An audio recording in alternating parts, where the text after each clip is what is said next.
नमस्कार, मैं हूँ आशीष चित्रांशी और आप देख रहे हैं द न्यूज़ लॉन्चर। मोदी की नाक के नीचे भारतीय जनता पार्टी में साजिशों का एक लंबा दौर चल रहा है। अब नरेंद्र मोदी की जानकारी में है या नहीं है ये साजिशें? या नरेंद्र मोदी इसके मार्गदर्शक हैं या नहीं हैं? ये आप लोग बताइएगा, आप लोग तय कीजिए कि नरेंद्र मोदी के ही दिशा-निर्देशन में शायद चल रही हों साजिशें भाजपा के भीतर। मैं आपको तथ्य बताऊँगा, उन तथ्यों के आधार पर आप फैसला कीजिए। और मंच से बीजेपी के एक बहुत सीनियर लीडर ने अपना दुःख भी बताया, दर्द भी बताया और इन साजिशों से पर्दा भी हटाया। इनकी तरफ इशारा किया है भाजपा के ही बहुत सीनियर लीडर ने। जरा स्क्रीन पर खबर लाइए और सीधा मैं आपको खबरें दिखाता हूँ। ये देखिए बीजेपी नेता अश्विनी चौबे का छलका दर्द, कहा प्रधानमंत्री के कार्यक्रम में हमें डॉट अब मैं पूरा आपको बता दूँगा। अ, अश्विनी चौबे बहुत सीनियर हैं, उम्र में तो मोदी से कम हैं, लेकिन ये बांग्लादेश की लड़ाई में और हिमालय की तपस्या में और रेलवे स्टेशन पर चाय बेचने में और अमेरिका के सभी राज्यों में दौरा करने में और ईमेल भेजने में वक़्त अपना इनका कम नहीं गया, इसलिए ये मोदी से पहले संसदीय जीवन में आ गए, विधायी जीवन में आ गए। सांसद रहे कई बार, मंत्री रहे, विधायक रहे, तो अश्विनी चौबे का ये आरोप है, मोदी से काफ़ी पहले संसदीय मतलब विधायी जीवन में आ गए थे। मैं भीतर की खबर दिखाता हूँ आपको तब और क्लियर होगा मामला। ज़रा लाइए भीतर की खबर लाइए। ये खबर मैं सिर्फ़ खबर बता रहा हूँ, आप लोग को तय करना है। साजिश के तहत बक्सर भेजा। देखिए, उन्होंने कहा कि वे लोकसभा चुनाव नहीं लड़ना चाहते थे, लेकिन एक साजिश के तहत चुनाव लड़ने के लिए बक्सर भेज दिया गया। पार्टी नेताओं को लगा कि चौबे को बक्सर भेज देंगे तो कांटा खत्म हो जाएगा, लेकिन मैंने वहां लालमुनि चौबे को हराया। पटना के गांधी मैदान में आयोजित, ये भी और ध्यान से पढ़िए, आयोजित सनातन महाकुंभ में अपनों का साथ नहीं मिला। जब अपार भीड़ लगी तो पार्टी के नेता एक-एक कर पहुंचने लगे। प्रधानमंत्री के कार्यक्रम में हमें सीट नहीं दी गई। अश्विनी चौबे को आज की तारीख में सुशील मोदी अब नहीं रहे दुनिया में। सुशील मोदी के दुनिया में ना रहने के बाद मुझे लगता है शायद ही इक्का-दुक्का कोई हो सकता है हाशिए पे पड़ा हुआ हो, जो अ, अश्विनी चौबे से सीनियर हो भाजपा में। लेकिन प्रधानमंत्री के कार्यक्रम में हमें सीट नहीं दी गई। सुपर स्पेशलिटी हॉस्पिटल के उद्घाटन में आमंत्रित नहीं किया गया। मतलब ना कार्ड देना, और अभी देखा था पीछे वो जाने-अनजाने कुर्सी खींच दिया, गिर गए। एक कार्यक्रम में जो है उसमें मंच पर उनको जानकारी यही मीडिया ने बताई कि मंच पर उनको जगह नहीं मिली थी, तो वो वहाँ से निकल कर के चले गए। कहे हम थोड़ी देर बाद आएँगे, हम नाराज़ नहीं हैं, लेकिन कुर्सी नहीं मिली तो उठ के चले गए। ये जो साजिश की बात कहे कि साजिश के तहत बक्सर भेजा गया, ये मोदी एरा की बात है। क्या मोदी के दिल्ली दस्तक देते ही भाजपा साजिशों वाली पार्टी हो गई, जिसमें हर नेता के खिलाफ साजिश होने लगी? क्या ये सच है? क्योंकि 2014 के चुनाव की बात की है, मैं आपको क्लियर कर दूँ थोड़ा-सा बस 1 मिनट में। 2014 तक मतलब 2009 तक बक्सर से भाजपा के ही लालमुनि चौबे सांसद थे। लालमुनि चौबे बड़े पुराने नेता थे, 1996 से वो सांसद बनते आ रहे थे, अटल जी के अ, चहेते थे, करीबी थे। लालमुनि चौबे अच्छा, जब मोदी और शाह की एंट्री होती है, तो इस दौर में एक तो पुराने अटल अडवाणी कैंप को साफ करना था। लालमुनि चौबे का 2014 में पत्ता साफ हुआ, क्योंकि पुराने नेता थे, वो तो एकदम झुकते नहीं 90 पर 90 डिग्री पर, तो उनका पत्ता साफ हुआ। ये जो विधानसभा वाली मतलब बिहार की राजनीति में थे अश्विनी चौबे, इनको बक्सर उठा करके भेज दिया गया, जाओ चुनाव लड़ो। उसी बात को उन्होंने कहा है कि ये साजिश के तहत भेजा गया था कि एक साथ 2 ही शिकार हो जाएँगे, लालमुनि चौबे तो निपटेगा। अश्विनी चौबे भी कि वहाँ से जब लालमुनि और अश्विनी में आपसी टकराव होगा, तो अश्विनी चौबे भी हारेंगे और खत्म हो जाएगा एक कांटा ये भी बिहार की राजनीति में। सब फिर बिहार में वो नया ब्रांड नितिन नवीन या जितना मतलब नया ब्रांड सम्राट और ये सब इसी ब्रांड के लोग रहेंगे, जो मोदी निर्मित होंगे, शाह निर्मित होंगे, वही बचेंगे सिर्फ। लेकिन उस चुनाव में लालमुनि चौबे ने भाजपा से बगावत भी की। उन्होंने निर्दलीय मैदान में उतरने का फैसला किया। लेकिन अश्विनी चौबे जीत गए। वो 14 वाला माहौल जान ही रहे हैं, अच्छे दिन आने वाले थे। अच्छे दिन आने वाले हैं, 2025 आ गया है और H1B वीजा का देख लीजिए और टैरिफ का देख लीजिए, भारत की दशा और अपनी दशा और समाज में नफरत की दशा, उसका लेवल देख लीजिए, बस अच्छे दिन तो आ ही गए हैं। तो अच्छे दिन वाले जुमले में 15 लाख वाले जुमले में जीत कई लोग को मिली, तो उसमें अश्विनी चौबे ने लालमुनि को हरा दिया। आज 2014 की साजिश से पर्दा 2025 में हटा रहे हैं अश्विनी चौबे की साजिश के तहत भेजा गया था। और दूसरा पॉइंट, उस साजिश की बात क्यों करनी पड़ रही है? क्योंकि इतनी उपेक्षा, इतनी अवहेलना, इतना मतलब असम्मान कह लें होने लगा है सीनियर्स का।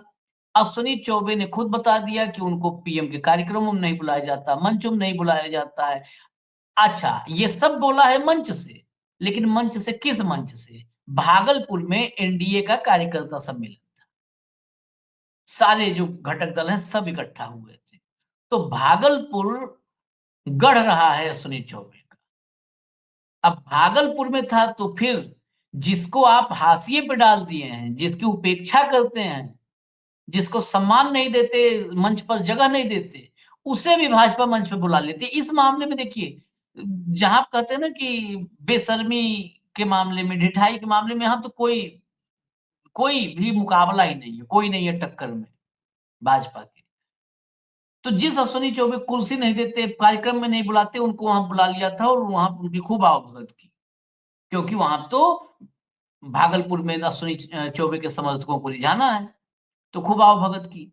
लेकिन स्थिति उस कार्यक्रम में बहुत अच्छी नहीं रही। उन्होंने शाहनवाज भी थे, भागलपुर से चुनाव जीते हुए हैं, तो शाहनवाज भी थे।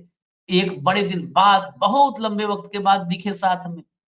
तो अश्विनी चौबे ने सारी कहानी बता मारी कि शाहनवाज को अटल अडवाणी जब टिकट दे रहे थे चुनाव में, तो अश्विनी चौबे, अब सोचिए अश्विनी चौबे बिहार में पुराने थे और जमीन से जुड़े नेता थे कि उन्होंने अटल अडवाणी के फैसले पर भी सवाल उठा दिया था।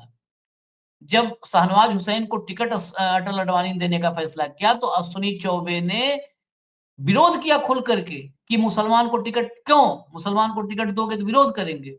फिर अरुण जेटली ने समझाया, समझाइश का काम जेटली जी के पास काफ़ी समय से रहा। तो जेटली ने समझाया-बुझाया, तब अ, जो है अश्विनी चौबे ने कहा कि नहीं, अगर शाहनवाज को टिकट मिलेगा तो वो भी जीतेंगे, हम लोग मिलके जिताएँगे। तो ख़ैर वो जीते भी शाहनवाज। तो ये रहा है रुतबा अश्विनी चौबे का, और बेचारे कुर्सी नहीं मिल रही है। तो बताया उन्होंने कि शाहनवाज मेरे भाई हैं, मंच पे पा गए थे, तो उन्होंने सब बता मारा वहीं पर शाहनवाज के सामने और कार्यकर्ताओं के सामने। लेकिन उस कार्यक्रम में भी बड़े नेता जब बोल रहे थे तो कुर्सियाँ खाली थी। ये कार्यकर्ता सम्मेलनों की हालत बता दूँ, उसकी भी खबर आपको दिखा देता हूँ। ज़रा लाइए भैया खबर फटाफट तो। ये देखिए, मंच पर फोटो खिंचाते रहे नेता, खाली होती रही कुर्सियाँ। सम्मेलन के दौरान मंच पर नेता स्वागत करते और फोटो खिंचवाते रहे और पंडाल में लाए गए लोग खाने के लिए निकल गए। वरिष्ठ नेताओं के भाषण के दौरान आधी से अधिक कुर्सियां खाली हो चुकी थीं। ऐसा लग रहा था जैसे लोगों को जबरन भाषण सुनने के लिए बुलाया गया। इसमें महिलाओं की संख्या अधिक थी। अब हटा दीजिए इसको। खाना खाने के लिए बुलाया गया, सब खाना खाने चले गए। अब अगला दिखाइए नेक्स्ट, शाहनवाज। शाहनवाज ने हालाँकि क्या कहा है इसका मतलब भी मैं आपसे ही पूछूँगा। मैं हमेशा नेता बनकर रहा, अब कार्यकर्ता हूँ। टीवी 9 पर बोले भाजपा नेता शाहनवाज हुसैन। अच्छा, हम लोग अक्सर चर्चा में, मैं तो निजी तौर पर कई बार बोलता हूँ कि शाहनवाज हुसैन पढ़े-लिखे एक नेता थे। एक ज़माने में शाहनवाज की तूती बोलती थी, मंत्री से लेकर के और भाजपा के मुख्य प्रवक्ता तक रहे। लेकिन शाहनवाज़ अब हाशिए पर हैं, बीच-बीच में टीवी-वूवी पे कोई पुराना संबंध है तो मौका मिलता रहता है, आते रहते हैं, लेकिन वो ज़माने लद गए शाहनवाज़ हुसैन के।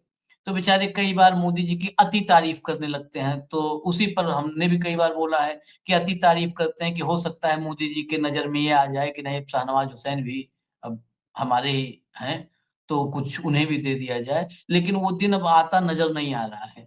हालाँकि उन्होंने कहा कि मुझे गर्व है कार्यकर्ता के रूप में काम कर रहा हूँ। मैं आपको भीतर की खबर ही दिखा देता हूँ। ज़रा खबर लाइए, इसके भीतर की खबर लाइए। मैं खबर फटाफट पढ़ूँ, खत्म करें इसको वीडियो को जल्दी। लाइए।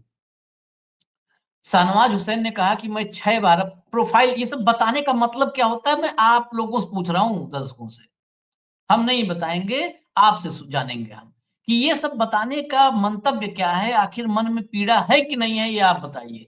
शाहनवाज़ ने कहा कि मैं 6 बार सांसद रहा। कई बार मंत्री भी बना और फिलहाल मैं पार्टी के कार्यकर्ता के तौर पर काम कर रहा हूँ। शाहनवाज हुसैन ने कहा कि मैं शुरुआत में ही चुनाव जीता और भारत सरकार में मंत्री बना। पार्टी के संसदीय समिति में 18 साल तक रहा। संसदीय समिति, पार्लियामेंट्री बोर्ड 18 साल तक रहा। पार्टी में जो समिति टिकट को लेकर फैसला करती है, उसका सदस्य बना। अटल बिहारी वाजपेयी, लाल कृष्ण आडवाणी और मुरली मनोहर जोशी समेत कई बड़े नेताओं के साथ बैठकर फैसला करता था।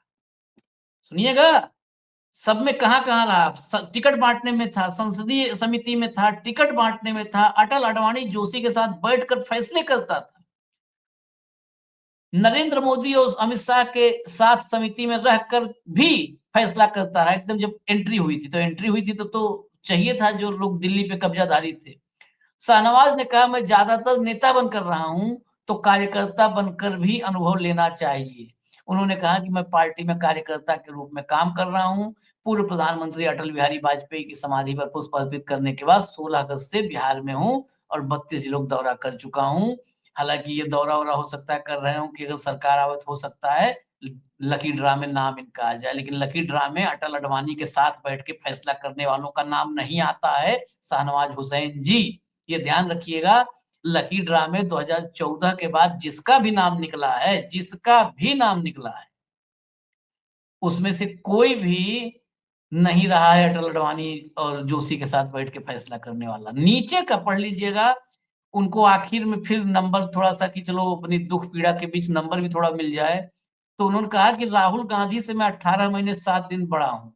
उनसे पहले संसद भी पहुँचा, उनसे पहले मंत्री भी बना, तो कैबिनेट का हिस्सा भी वो नहीं रहे।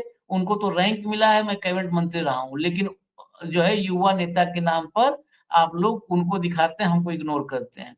ये अपनी दुःख, अपनी पीड़ा आप इन जो है माइक और कैमरों पर बोलने के बजाय नरेंद्र मोदी से बोलिए शाहनवाज जी। आप जब मंत्री बने तब नरेंद्र मोदी भी कुछ नहीं थे। नरेंद्र मोदी जब जिस दौर में आप मंत्री बन गए थे, आपने कहा ना कि मैं तो तब मंत्री बना, अटल जी ने ये हमको दिया, ताकत वो दी।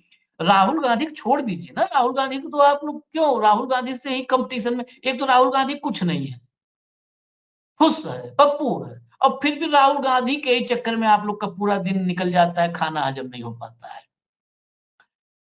आप मोदी से कहिए कि मोदी जी जब कुछ नहीं थे आप, जब बीजेपी के दिल्ली दफ्तर में दाएँ-बाएँ टहलते थे जो है, किसी को भी कोई मीडिया वाला दिख जाए तो कहते थे हमको भी चला लो, हमारी भी बाइट ले लो। जो मिल जाता था उसे पकड़ के कोने में चाय पी लो, पिलाने लगते थे। उस दौर में आप जो है मोदी जी से बड़े हो गए थे। उस दौर में मंत्री बन गए थे। तो आपको ये बातें अपनी पीड़ा नरेंद्र मोदी से करना चाहिए कि हमारे जैसे बड़े नेता को आपने कहाँ रखा है, कार्यकर्ता बना के छोड़ दिया है। इसीलिए मैंने दसमूस कहा कि ये पीड़ा, मन की पीड़ा आप लोग बताइए कि पीड़ा क्या है? अब इसी में जब भाजपा इतना आपस में ही अंदर ही सबके मन में, भीतर से सब रो रहे हैं, लेकिन बाहर से सबको हँसने की एक्टिंग करनी है। बीजेपी की बिल्कुल यथास्थिति मैं बताऊँ, अगर आँख बंद करके कल्पना कीजिए, तो बीजेपी में सिर्फ 2 ही लोग ठहाके मार रहे हैं, मोदी और शाह। लेकिन भीतर से वो दोनों भी घबराए डरे हैं और बाकी सबका भीतर से रो रहे हैं, अपने सम्मान, अपने स्वाभिमान उसके लिए संघर्ष कर रहे हैं। संघर्ष क्या कर रहे हैं? सरेंडर कर चुके हैं। बाहर से मजबूरी है, हँसना है और मोदी जिंदाबाद करना है। मोदी, मोदी वो प्रैक्टिस करना है और जब भी मौका मिले तो उसको आपको दिखाना है। लेकिन इतना मुसीबत नहीं है। ये जिसको हम लोग आज तक भी अभी भी मैं तो यही मानता हूँ कि जो जिसे बीजेपी के मिशन पर लोग कह रहे हैं कि बीजेपी के मिशन को साधने में लगा हुआ जो व्यक्ति है, वो भी इस समय मुसीबत बनता जा रहा है। हालाँकि उसका उसके कई एस्पेक्ट हैं कि अगर बीजेपी को जो जितना गरियाएगा, बीजेपी विरोधी वोटों में उसका स्टेक उतना मजबूत होगा। इसलिए भी कई बार कहा जाता है कि यार हमको गाली दो कहते हैं ना, हमको गाली दोगे तभी तो तुम वहाँ पे घुस पाओगे। होता है ना? यार वो जो है वो वाले ऑफ़िस में लोग सब हमसे बहुत चिढ़ते हैं, तो मुझको वहाँ जब भी जाना तो मुझको गाली देना तब वहाँ पे लोग तुमको चाय-पानी पिलाएँगे। तो वो भी हो सकता है, पीके की मैं बात कर रहा हूँ कि पीके जितना दमदारी से भाजपा गरियाएँगे, उतना जो है भाजपा विरोधी वोटों में सेंधमारी कर पाएँगे। ये स्ट्रैटेजी भी हो सकती है, लेकिन उस स्ट्रैटेजी के दौरान ही बीजेपी ये बिहार के जनता को समझना होगा कि आपको बँटना है और बँट करके फिर से कमल का फूल खिलाना है। आपको कोई गुमराह कर रहा है क्या? और अगर गुमराह कर रहा है तो अगर उसने कुछ सच बोला है तो उस सच को आपको उस सच को कैसे लेना है? ये समझना होगा। मैं कहूँगा ज़रा दिखा दीजिए जो हेडलाइन है पीके वाली, बीजेपी वाले आरजेडी से भी ज़्यादा भ्रष्ट प्रशांत किशोर का बड़ा बयान। अब लाइए भीतर की खबर दिखा दीजिए। अब आप लोग तय कीजिए कि जो सबसे ज़्यादा भ्रष्ट है उसको चुनना है या जो सबसे ज़्यादा भ्रष्ट बता करके विपक्षी वोटों से सेंधमारी कर रहा है, उसको वोट देना है। प्रशांत किशोर ने एनडीए नेताओं पर किए गए खुलासों के बारे में कहा कि बिहार की जनता को अलग-अलग तरीकों से लूटा जा रहा है। हमें जब भी कोई जानकारी मिलती है तो सामने लाते हैं। आरजेडी के लोग तो भ्रष्ट हैं ही, बीजेपी वाले लोग उनसे भी ज़्यादा भ्रष्ट हैं और कंबल ओढ़ कर घी पी रहे हैं। तो कंबल हटाइए बिहार वालों, कंबल ओढ़कर घी पी रहे हैं। हमने जो भी बातें कही हैं, उनका अभी तक जवाब नहीं आया है। हमने पहले भी कहा है कि बिहार में जैसे ही जन-स्वराज की व्यवस्था बनेगी, सबसे पहले 100 सबसे भ्रष्ट नेताओं, अफसरों पर इतनी सख्त कार्रवाई की जाएगी कि आने वाली पीढ़ियाँ याद रखेंगी। हालाँकि ये अब तो ऐसी बातों पर खासकर जो अपने आप को एक्टिविस्ट बताते हैं, उनकी बातों पर अब रत्ती भर पर भरोसा नहीं होता है। इसलिए भरोसा नहीं होता है क्योंकि ये प्रशांत किशोर क्या बात करेंगे। इनसे बहुत बड़ी-बड़ी, लंबी-लंबी बातें करके जन लोकपाल, लोकपाल जो है ऐसा कर देंगे, भ्रष्ट सब जेल में रहेंगे, ईमानदारी की गंगा बहेगी। ये अरविंद केजरीवाल, जिसने भ्रष्टाचार के नई-नई परिभाषाएँ बना दी। इजाज़त दीजिए हमें, न्यूज़ लॉन्चर देखते रहिए। नमस्कार।